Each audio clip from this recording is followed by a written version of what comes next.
Hey everyone, and welcome to our Thursdays with Sandy. Today, we're glad to have you here. Just a quick overview of our plan for this session today. First, I'll introduce Sandy so you can get to know a little bit about who she is. And then I wanted to go ahead and mention the Her Title Collective. This is a fairly new organization that is national, even though it is called Her and mainly supporting women in title. Certainly men are welcome to join as well. And I believe we have a link to post in the chat box there if you're curious or want to share that with people you know in the industry. Also, a little bit about who we are. We are Real Estate Closing Path. We provide training in closing fundamentals. So everything from pre-closing, post-closing, dissecting title searches, understanding deeds, and lender basics.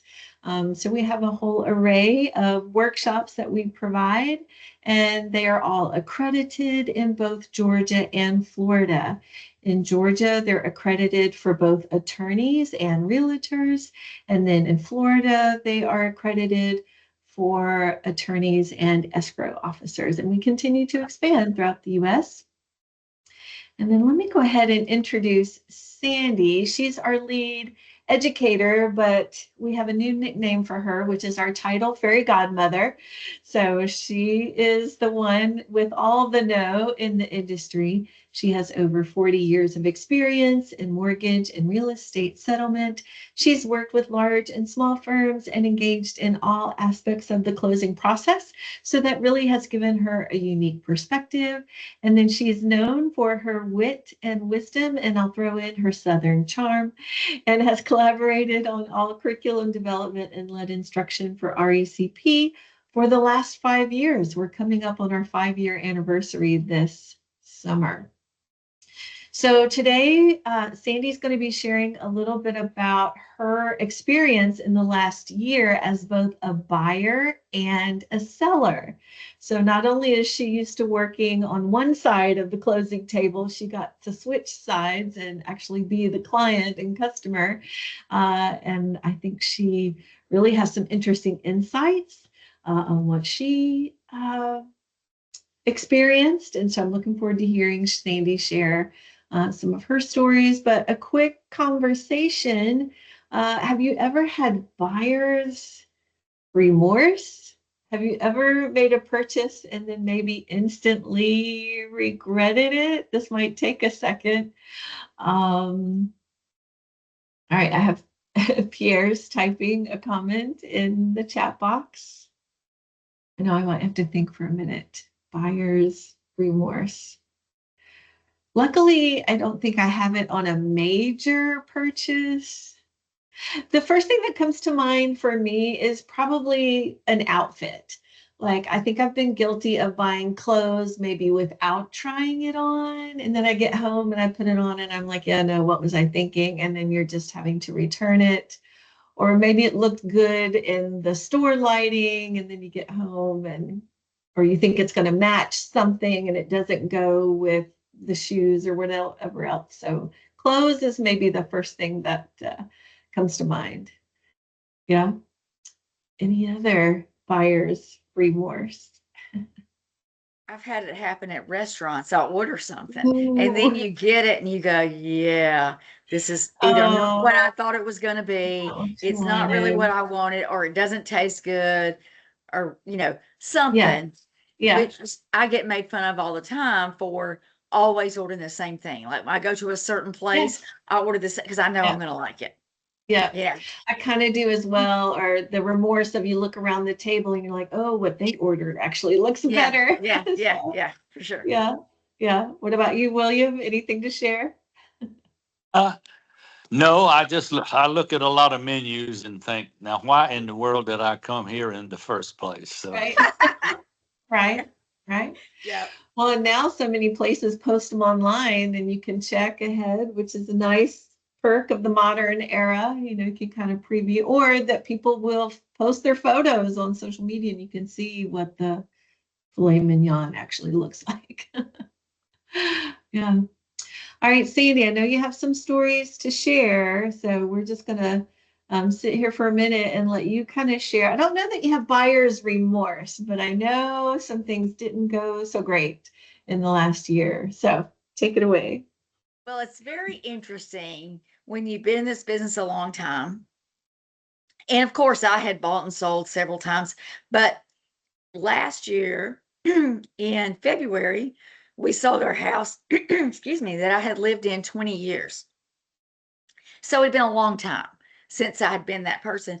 And I've spent a lot of that time telling people how to handle people, how to deal with the buyers and sellers. And I know you're busy and they think they're the only thing in the world happening and you've got to facilitate that for them and blah, blah, blah. So I spent a lot of time talking about how we interact with all the parties in the transaction. So I'm an expert, right? And then I list my house and I get a contract. And then I find out that I'm just a seller like anybody else. Yeah. So very surprising to me. I mean, I knew what was going to happen in the process. No Right. surprises there. But we had spent a lot of money fixing our house up, just a couple of years before. So everything was done. I had manuals for everything, invoices for perfect. It's all laid out. I mean, I had pictures of every light fixture, every invoice. So they knew how much money we'd put in this house. So then they do their home inspection and they come back to me and want me to do some additional things to the deck, which was brand new. We had just had it replaced before we listed it. So I'm like, we hired a contractor. He got the permits. It was inspected by the county. It's fine. I'm not doing anything else to the deck. So I was like a stubborn seller digging in my heels, and I said, I'll give you $1,500 more for closing, but I'm not doing anything else to the deck.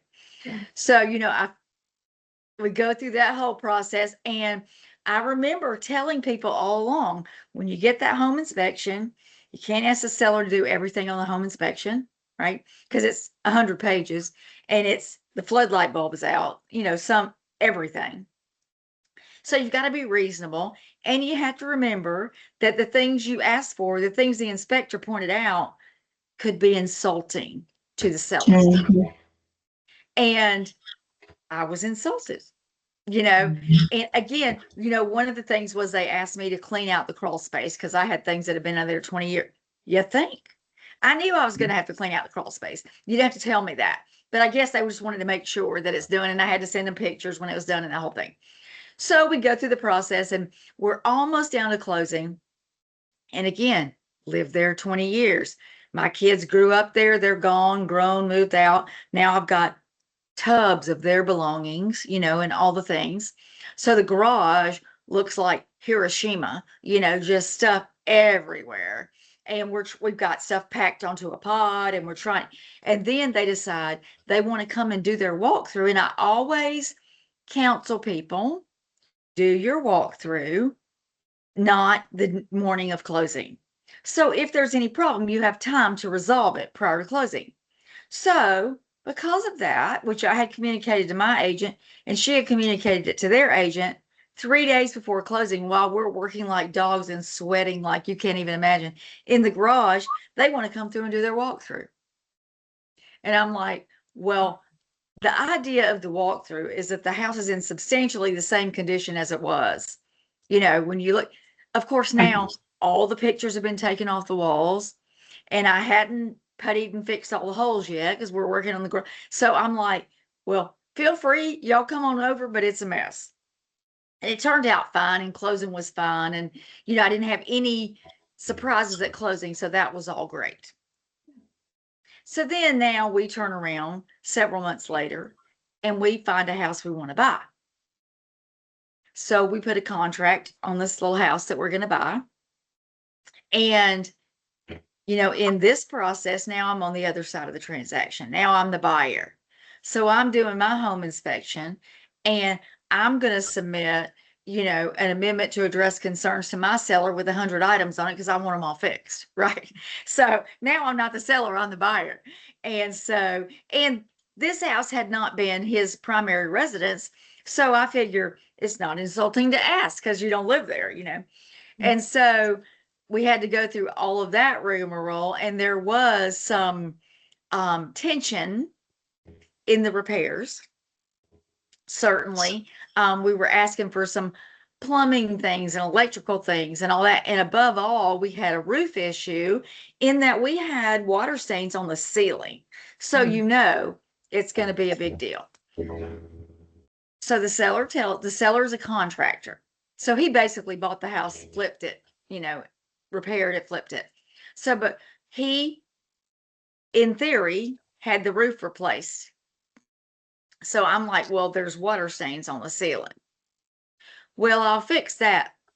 Oh, well, you're not just going to put lipstick on a pig. You know, you're going to fix the roof too, because I'm not going to have that happen again. Anyway, so I have a friend who is a roofer, and I had him come out. He climbed on the roof. He did us a video with his drone, the whole thing showing us everything that was wrong with the roof. And it had been replaced since he bought the house. It just was not installed correctly. So my friend, the roofer, says, here's my estimate on what's going to take to fix it. So we submit it to the seller, and he goes, well, no way I'm paying that. And I'm like, well, no way I'm closing if you don't. And so we're doing this whole song and dance. And so finally he says, well, I'm a contractor. I will repair it myself. And I said, okay, well, here's the list of things that my roofer says need to be done. So I'm going to give you his list, and I want you to agree to do these things. And so he said, okay. So we schedule our walkthrough 2 days before closing because I'm terrified that he hasn't adequately repaired this roof. So I have my roofer come out again. He gets back up on the roof, and he says, surprisingly, he did everything I said. So, okay, we're happy. Now we're good. We're going to closing. So we go to closing in 2 days. And of course, my agent knew I was in the business and had told their agent. And I had already told my husband, if I sign it, sign it. If I ask a question, you can ask a question, but there's no need. This is not his business, it's mine. So I'm like, if I sign it, just sign it. We're just trying to get through this thing. And we had done a hybrid closing. So everything that did not have to be notarized had already been emailed to us, and we'd already e-signed all those documents. So we're only signing the documents that have to be notarized at the table. So pretty much the attorney ignored us. This was not an attorney I knew because it was in an area town that I had never closed in before. So he pretty much ignored us. He dealt with the seller and his agent. Apparently they're all, you know, partners in multiple deals. So they all had a big powwow while we're signing. So when we're done, he sort of slides the executed settlement statement over to us and says, well, thank you, blah, blah, blah. And we get the keys. And I said, well, wait a minute, everybody back up. What about copies of my executed documents? And I knew they use Qualia settlement software. And I know from Qualia Connect that they can give me a login, which they had done for other things during the process. And I can log in and retrieve my own documents. So I asked, will I be able to retrieve those documents in Qualia Connect? Yes, you will. And I said, okay, super. I will go in and get them, no problem. So we leave the closing. We come straight to the house. The seller has gotten all their belongings out, but they did not clean. Now, our house that we sold, we spent 4 days. I got on my hands and knees on the floors, every corner. I spackled, sanded, puttied, and painted every single nail hole in that house. We had dead bugs when we got to our house that they didn't even sweep the floor. Didn't even sweep the floor.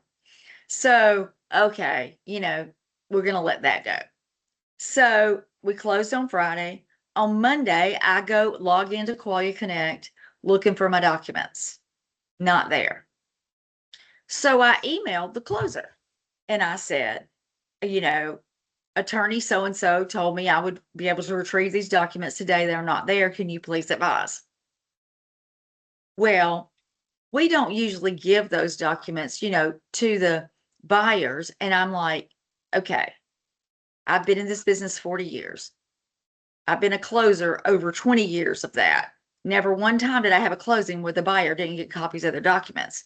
Now, back in the old days, we made photocopies and handed them a hard package.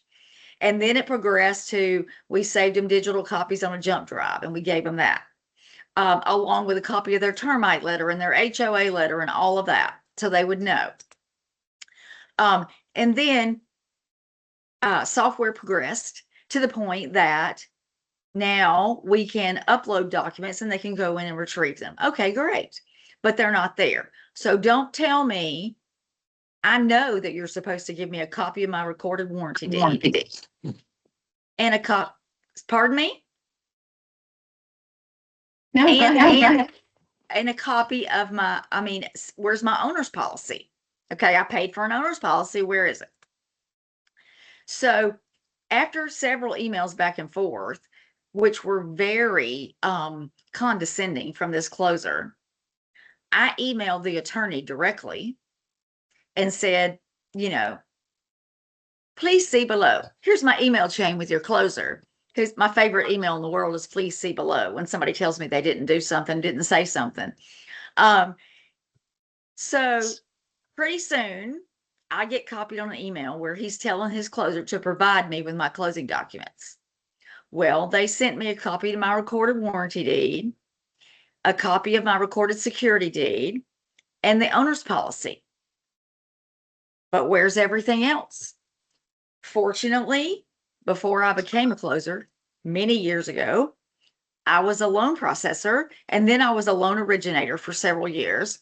And so someone that I had worked with in the mortgage business was my loan officer. She did my loan. So I contacted her and asked her for a copy of my loan documents because I never did get them from the attorney. And so I think about, we do a whole workshop about professionalism and scenarios that can come up during closing and how we deal with those scenarios. And there's never a scenario that we even entertain where the attorney, the settlement agent, is the one that's not responsive, because that's us. When we're training, that's us. And so we're training how not to be like that. And so what I wanted to say to this attorney is, the people in your office really need our workshops because they don't know how to treat clients. I can assure you, if my realtor was incensed and she said, never again, if the seller picked the attorney because it's somebody they do business with all the time and they're paying the closing costs, so I didn't really care, but she said, never again will I let any of my clients close with this attorney. Yeah. So it was just the whole experience, start to finish, was a reminder about how all the people that we deal with day to day are feeling, because I knew where to go to get my documents. If she hadn't given me recorded documents, I know I can go on the state deed index and retrieve those documents. I can get them. But a first-time homebuyer doesn't know that. Yeah. They wouldn't know what they were supposed to get. The attorney gives them 3 documents and they think, okay, we don't usually give those. Oh, okay. And they don't know, so they don't even know to ask for those things because they don't know they're entitled to them. Right. That's scary. It's very scary. Again, I signed a document that said I received a copy of my appraisal, which they did not give me. Now, I got it from my loan officer, but the attorney did not give it to me from the package. Yeah. So, all along we talk about, in Georgia, we know the attorney represents the lender, right? So you do what the lender says. Well, what the lender says is, we get this original back, the buyer gets this original back, the buyer gets comply with the lender's instructions, and they did not comply. So it was just another reminder of what it might look like. In the end, I was satisfied. because I was able to obtain everything I needed. But imagine somebody that didn't even know to ask. Right. And we're looking at it from our perspective as the attorney's office, the staff, the settlement agent, we're all busy, blah, blah, blah. But when it came down to it on closing day, did I even care what else was happening in the world? I did not, because I was closing. And Okay. neither do our buyers and sellers, right? Right. So I definitely have some questions for you, Sandi. Sure. Okay. And if anyone else has questions, feel free to ask in the chat box.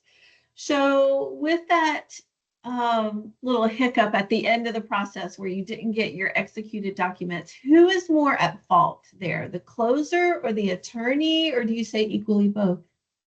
Well, I would venture to guess it's the closer or the post closer, whoever in their office is supposed to. This is a big firm that has offices all over North Georgia.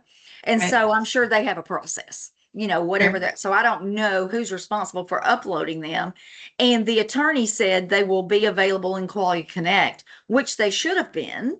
Right. And he had no way of knowing they weren't. Right. I mean, he could have looked, but I doubt he goes and looks after every closing, Right. So he just trusted that his staff was going to do what they said they were going to do. So, you've got a situation where a staff person, which was me, working for an attorney, I don't do my job, and it negatively reflects on the attorney. That's true. That's true. And you think about, like, there's definitely some kind of break in the accountability there. What if it was a Right. new closer, new post closer, someone new to Qualia, and yet these are important steps. And again, you said you knew what to expect, but the average first-time home buyer really does not. Right. So my next question is, how do we educate the general public? How do you educate that first-time home buyer who just doesn't know what they don't know? Well, I think it starts with making sure our realtors know, because they are the ones that are gonna, and we don't even know their clients yet. The selling agent knows who she's showing property to. The listing agent knows who he's taking the listing from. So they need to educate their clients. Here's what you can expect. When you Okay. get that seller information sheet, complete it, get it back to them quickly. Right. From the buyer's perspective, don't be alarmed about these are letting them know what they can expect, because Right. most people, statistics tell us people stay in a home an average of 5 to 8 years. That number is getting longer, but so they haven't bought in or sold, within the last 5 years. Probably, I mean, some people have, but as a general rule, they haven't. So things have changed, right? Mhm. So let's just say, you may know this, but I just kind of wanted to set up your expectations. And if we set that up correctly from the beginning, then we don't end up with, a bomb at the end. Right. Should clients have like a checklist of or a timeline, like here's the order of the process, or here are the documents that you should have at the end, or is that just on the realtor It to help really educate? is on the realtor. Some realtors send out a letter to the attorney in the beginning, and they copy the buyers and sellers and the other agent and all of that. And they will say, here's a timeline, here's what you can expect, that kind of thing. And I think it's a great tool for realtors to have some idea. And we know from timelines, they are a suggestion, right? We know Right. that Right. there are all kind of things that can come up that change the way things look. Right. But if people have some expectation, there again, people are disappointed when things don't go their way, but they're angry when they had no idea what was coming. Yeah. And I think it's the responsibility of the people that do more than one transaction every 5 to 8 years, the realtors, the staff, the attorneys. It's our responsibility to make sure they understand the process. Mm-hmm. That's a great distinction between disappointment, which is one level, but the anger, which Right. just leads to a whole other layer. Yeah. Which was more stressful in the last year, being a buyer or a seller? Seller. Yeah, more It stressful. was, that was way harder to me because Yeah. as a buyer, when we sold our house in February, we bought a house in June, and in between we were living with my mother-in-law. So like we didn't have to buy, we didn't have to go somewhere right now. Yeah. So that was a blessing, but being a seller to me was, I'd lived there a long time. There was a lot, it was a lot of work. Yeah. Yeah. for Buying sure. wasn't nearly as much work as selling. Sure. That makes sense. Then you're kind of ready to the fun. The first part's a little more work. The second part might be a little more fun. New And when you adventure. move into the new place, Yeah. it is work, but it's fun Sure. work. Yeah. Now Yeah. we got some place new to decorate Decorate. and, to explore and meet the neighbors and, all of that. True. So to me, that part was fun, even though it was work. But Yeah. the seller stuff was, and I was always in fear of being judged. Like every time they came, we have dogs, and Yeah. I kept Swiffer in business for the time that our house was listed, because every time somebody came to look at it, I Here Swiffered we go 2,000 again. square feet because I was Yeah. terrified somebody would come in and find a dog hair, Yeah. you know. Yeah. So, and of course, every time somebody came, we load all the dogs in the car because we got to be gone without the They dogs, disappear. So Right. yeah, so that was all very much more stressful. Okay, let me ask you this: which is more stressful, being a seller or being a closer? I still say being a seller. Okay. A closer, the whole thing. I mean, being a closer is very stressful. Stressful. Because you've got the weight of more than one transaction on you. Right. But at the end of the day, you're still going home. Right. You're not the one cleaning out your house and spackling wall holes and trying to figure out the finances of it all and scheduling the logistics of movers and all of that. I mean, it's a big life change. Psychologists tell us the three most stressful things in life are death, divorce, and buying a house. And sometimes buying or selling a home involves death or divorce. Right. So it's a very stressful thing. A lot going on for everybody, a lot of emotions, a lot of people in the mix, that's for sure. I've learned that over the years. Well, Sandi, thank you for sharing all of your wit and wisdom in this aspect. Do you have any final words that you want to share? Any takeaway? Well, I would just say it was just a reminder to me to be patient with people. Patience is not my first go-to. So it was a reminder to me because I remember how I felt and I knew what to expect. Yeah. And so people that don't know, it's very scary. You've got first-time home buyers, and even though their loan is conditionally approved, they've never done it before and they're still waiting on the other shoe to drop. Right. And so we just have to remember to kind of put ourselves in people's places and understand, which doesn't mean they're always reasonable. Right. Right. That's true. Good reminder. Have patience. I'm reminded of what you always say. The best thing about the industry is people. The most challenging thing about the industry is also people. And so You're right. patience is always required anytime you're working with people. Well, thank you. Thank you, Sandi. So Sure. we'll do this again next month, Thursday, May 21st, 11 a.m. An invitation if you want to keep in touch with us on social media. We have a presence on YouTube, LinkedIn, Facebook, TikTok, and Instagram.